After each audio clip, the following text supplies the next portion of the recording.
po ang ating Joe Life Trax 3. Good for newborn, up to 30 to 35 kg. Proven and tested namin na po ito for big kids. Okay, so already washed and ready to use na po. Wala siyang faded, wala siyang discoloration. So try po natin.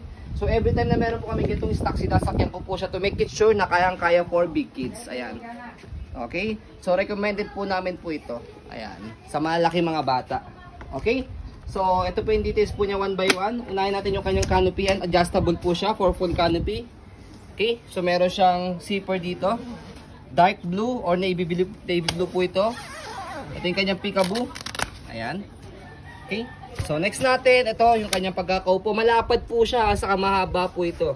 Okay, kompleto po siya. Harness pad, belt lock, 5 harness, wala po siyang putol. Okay, so as you can see, meron siyang butas dito. Depende po sa laki ng baby po ninyo for newborn, toddler, and kids. Okay, so next natin yung kanyang front handle. Ayan, meron siyang pad. So pipress nyo po dito both side. Hilahin nyo po siya pag lalagay or tatanggalin nyo po si baby. Okay, so leg rest adjustable. So press po natin dito sa ilalim kapag gusto nyo po siyang iupo. Footrest, pagka gusto nyo po siyang ihiga, angat nyo lang po ito and then higa natin siya. So ayan, as you can see again, malapad siya sa kamahaba. Okay, so next natin yung gulong niya sa harapan.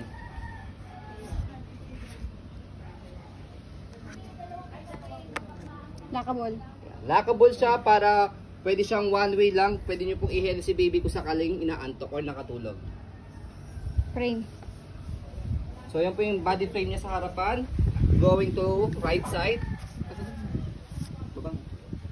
Ayan, okay. Pati yung kanyang gulong, big wheels po ito ha. So kailangan talaga big wheels para sa mga malaking bata. Okay, ito po yung kanyang likuran. Ayan, so dito siya ina-adjust kapag gusto niyo po siyang iupo, takin niyo lang po ito. Ayan. Kapag gusto niyo naman po siya ihiga, press niyo lang po ito and then pull down. Okay? So ito yung kanyang basket.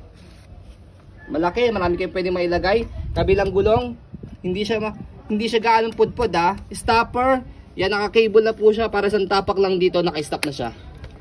Okay, next natin kabilang side ng body frame. Ayan. Maganda pa, makinis pa yung body frame po nito, close to like new condition pa po. Ayan. Okay, so next po natin yung kanyang handle. So yung handle niya wala po siyang tear. Wala siyang punit. Ayan. So heavy duty po ito. Ang weight po nito around 8 to 9 kg. Pero magaan lang po siya kapag binitbit kasi pwede siyang luggage type. So try po natin bago natin siya i-fold kung okay ang kanyang mechanism, wala siyang problema. Ayan. So very smooth. Ayan. So sa pag-fold po sa kanya, ganito lang. Stopper ko muna para hindi siya gumalaw. So sa upuan, meron siya ritong hold strap. Ayan, may note siya rito. So aangat nyo lang po yan and then push. Push, ayan. So ganun lang. Tapos compress nyo lang, may lock siya rito. So pwede siyang hand carry. And then pwede siyang luggage type. Pwede siyang hilahin lang. Ayan. Okay.